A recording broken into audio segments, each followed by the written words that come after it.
Risiti ziriko stamp. Risiti ziriko stamp.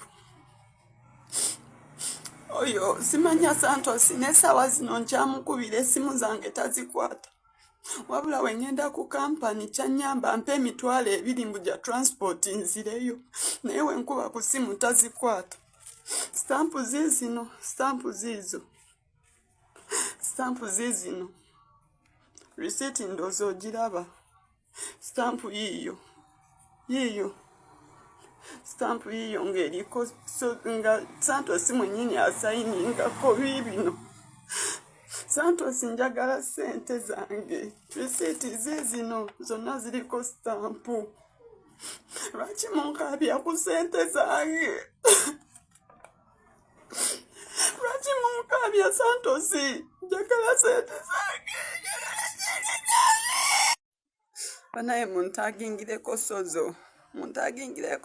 Nsaba buyambi. Nagenda ku Sozo okugula ettaka. Twagenda ne muganda wange. Twasangayo manager bamuyita Santos. Era wanalaba vidiyo n'amanyi bulungi n'akavayo ssaawa zino. Twagenda ne sister wange okugula ettaka. Ne batugamba tuweeyo deposit ya mitwalo 15 risiti ngiina. Ne tugiwaayo. Ne tugenda ne batulambuza ettaka. Bwe twagendayo ne batugamba ettaka lino ne tubagamba tetulisiimye kuba twali tuligulira mukadde wange. Ne tukomawo ku office ne batugamba bagenda kugulawo estate endala. Twakomawo ne nkola deposit ya $2,000,000 Ebibuuzo bitandise okubeera nga byebuuzibwa ku nsonga za Sozo n'omuwala avuddeyo okubeera ng'alumiriza maneja we.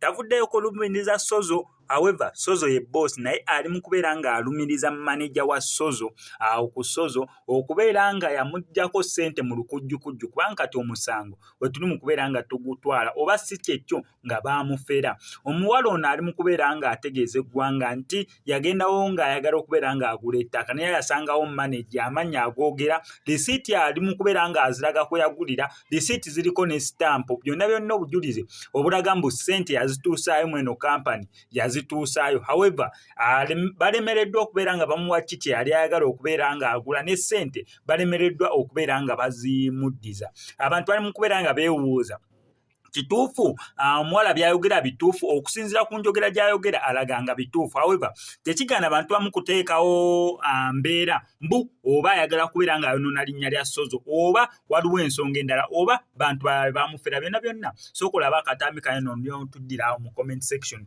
otubuulire ki exactly gwe kyolowooza ekituufu. Mwana muwala gayogera ge mazima oba wandibeerawo embeera endala. Byonna bye bino naye nga sinabeera nga mbikuteerako ameka nkutawo subscribing nga ku SMX Media. Tojja kubeera ng'omissinga updates naddala nga zino.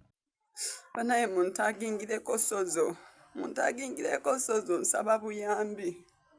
Nagenda ku Sozo okugula ettaka. Twagenda ne muganda wange. Twasangayo manager bamuyita Santos. Era wanalaba vidiyo n'amanyi bulungi n'akavayo ssaawa zino. Twagenda ne sister wange okugula ettaka. Ne batugamba tuweeyo deposit ya mitwalo 15 risiti ngiina. Ne tugiwaayo. Ne tugenda ne batulambuza ettaka. Bwe twagendayo ne batugamba ettaka lino ne tubagamba tetulisiimye kuba twali tuligulira mukadde wange. Ne tukomawo ku office ne batugamba bagenda kugulawo estate endala. Twakomawo ne nkola deposit ya $2,000,000 ne bampa bulungi risiiti. Bwe yampa risiiti n'angamba estate empya gye tuguddeho wonna batogisiimye tuli baddembe okuddiza ssente zo. Naye emitwalo 15 gy'osoose osasula tetujja zikuwa. Ne mbagamba tekiina buzibu. Ne bampa process ya wiiki emu ngumiikirize estate.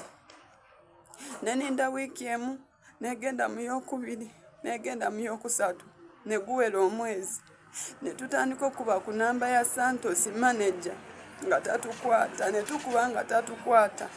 Nenzirayo n'angamba muwemu ebbanga ttini lya wiiki agenda kumpa ssente. Santos tukwebuubyeko ekimala ssente oganyo zimpa ate oyogera bubi naffe. Santos sente zange nzaagala. Risiiti nzirina ez'okusozo nga nsasula. Santos twagala sente. Santos njagala sente zange.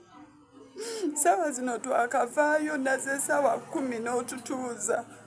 Naze sawa 10 zizino sawa 2 n'eddakiika 3 obwedda ndi ku Sozo. Santos njagala sente. Santos njagala sente zange. Kuba ettaka gwe mwennyini twakubiranga essimu nga tokwata. Ne tukuba nga tokwata. Sawa zino twefuulidde. Abantu nze kisinga okummalamu amaanyi buli lwe nzija okubanja sente zange nsangayo abantu abakompuleyininga baagala sente zaabwe. Mutunda ettaka ne muteekamu akapande k'omuntu waavaayo ne mulitunza omulala. Njagala sente zange Santos.